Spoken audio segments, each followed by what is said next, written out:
जय हिंद, जय भारत। तो चलिए शुरू करते हैं आज ऐसे एक देश के बारे में जो देश डायरेक्टली बॉर्डर इंडिया के साथ शेयर नहीं करते, मगर उस देश ने जो हम भारतीय के साथ किया था उसकी वजह से देश का नुकसान हुआ, इकोनॉमिकल हुआ। वही कुछ हम आज जानेंगे। तो आज हम बात करने वाला है द पर्ल ऑफ अफ्रीका के बारे में, यानी युगांडा के बारे में। तो युगांडा के बॉर्डर शेयर करते हैं। नॉर्थ पे है साउथ सूडान, साउथ वेस्ट पे है रवांडा, केनिया। ईस्ट पे है केनिया, वेस्ट पे है डीआरसी, और आपका साउथ पे है तंजानिया। इन 5 देशों के साथ बॉर्डर शेयर करता है ये देश।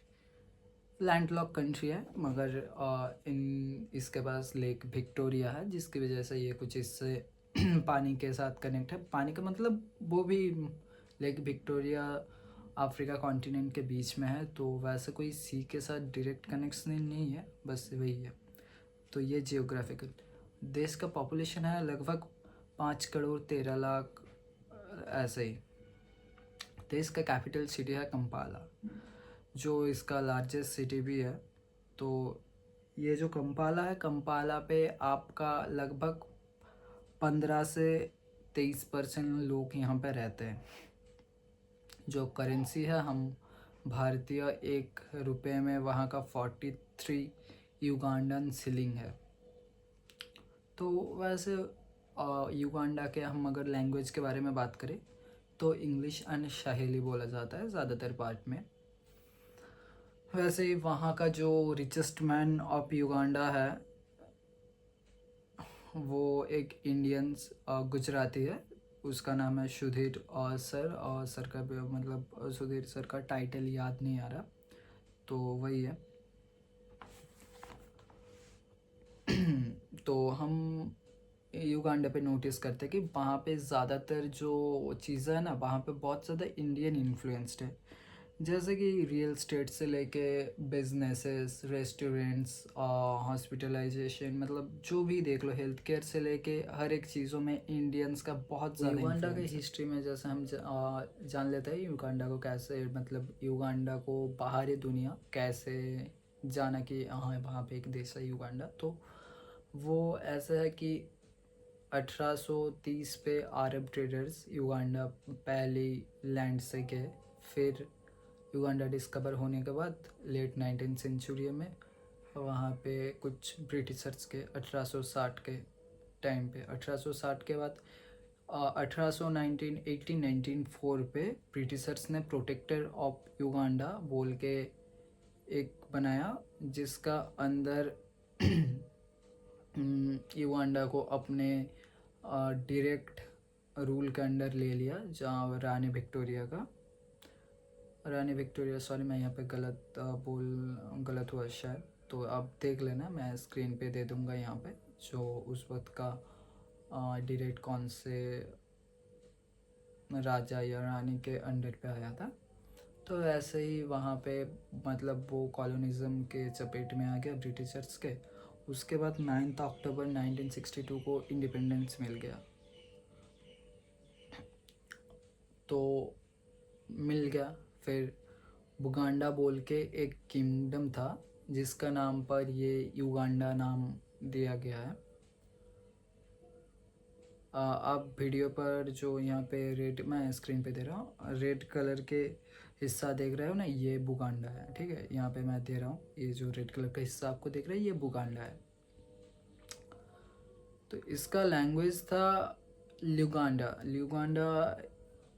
जो यहाँ पे जो कंपाला है, कंपाला में ज़्यादातर यही लैंग्वेज में बात किया जाता है। मैं आपको स्क्रीन पे यहाँ पे दे रहा हूँ। ये है हिस्से कुछ जो एथनिकली ट्राइब्स है, वो हिस्सा युगांडा के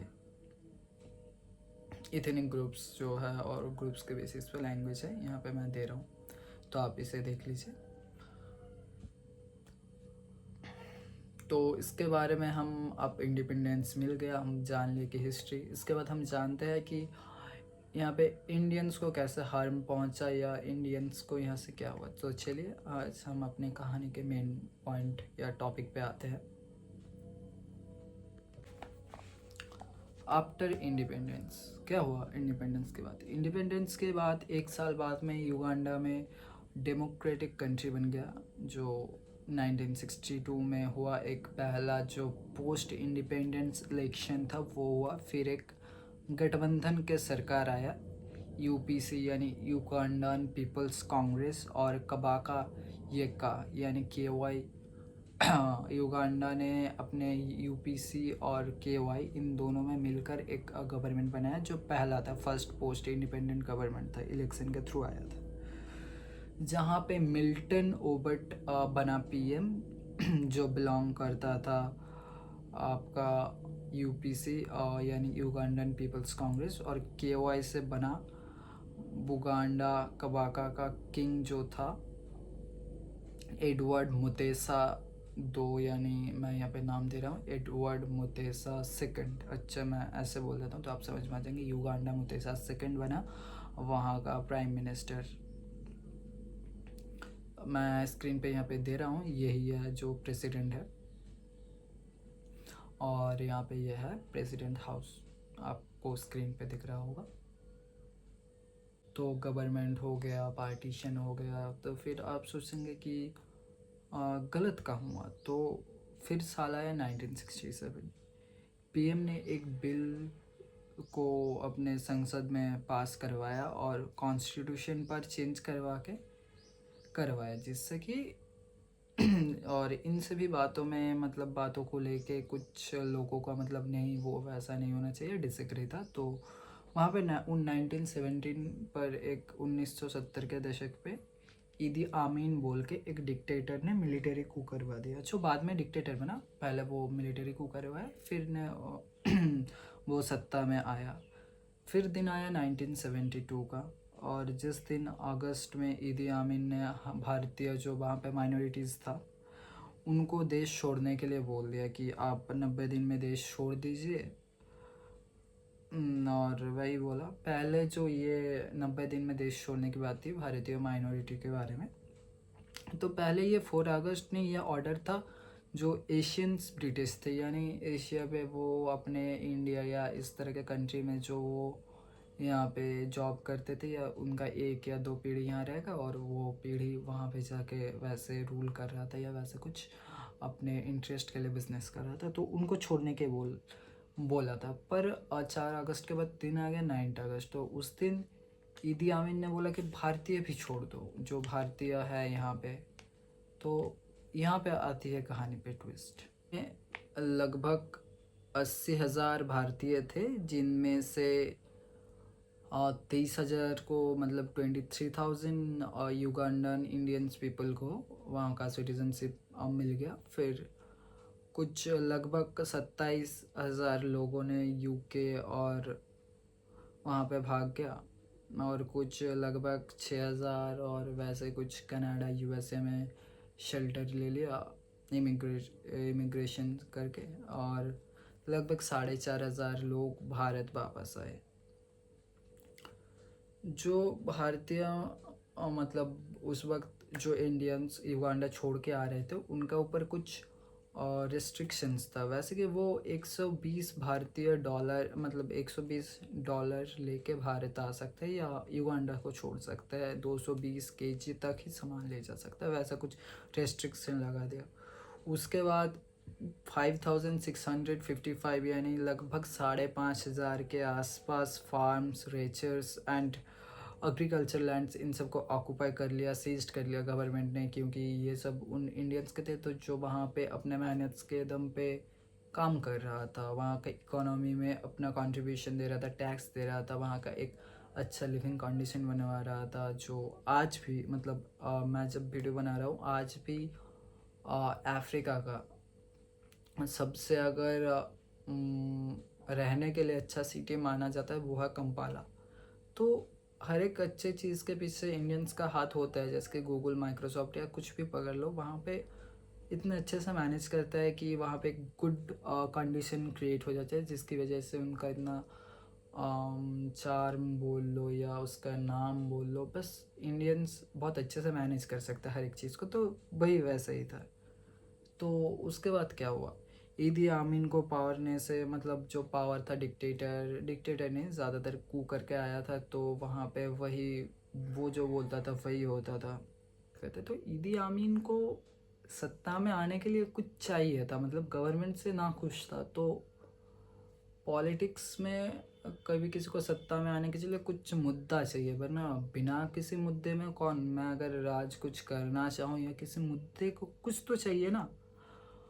तो वैसे ही एक मुद्दा उनको दिखा कि यहाँ पे भारतीय जो है, मतलब युगांडन जो ब्रिटिशर्स ने ले गया था, तो ये बहुत अच्छा प्रोग्रेसिव कर रहा है, मतलब बहुत अच्छे काम कर रहा है, तो इनको अगर टारगेट कर दूंगा और जो अनएडुकेटेड पीपल्स है उनको अगर इनके खिलाफ भड़का दिया, तो वहाँ पे ऑब्वियसली दो साइड बन जाएंगे। एक उनके जो इंडियंस के हेट करेंगे और कुछ कुछ होंगे जिसके दिमाग में एजुकेशन नामक चीज़ होगी, तो वो समझेंगे कि भाई ये पॉलिटिशियंस ये सब सत्ता में आने के लिए कर रहा है। तो वही बात है, तो ईदी आमीन को वही मौका देखा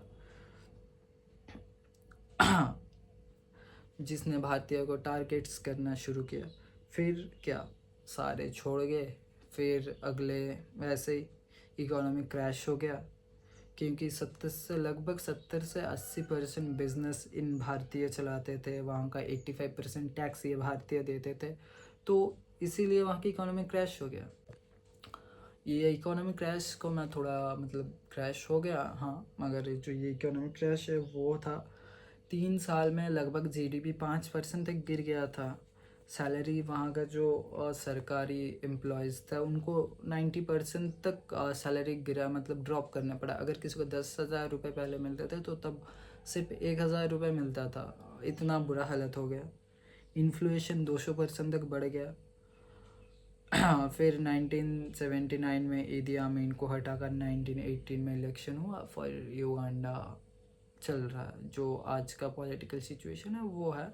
मगर वही फिर इंडियंस को बुलाया गया अपने देश में। इंडियंस को बुलाने के बाद ज़्यादा कुछ इंडियंस को, मतलब ज़्यादा तो वापस नहीं गए, मगर जो भी गए वो सब को अब कुछ ज़मीनें या अपने जो ज़मीन थे सब वापस करवा दिया गया।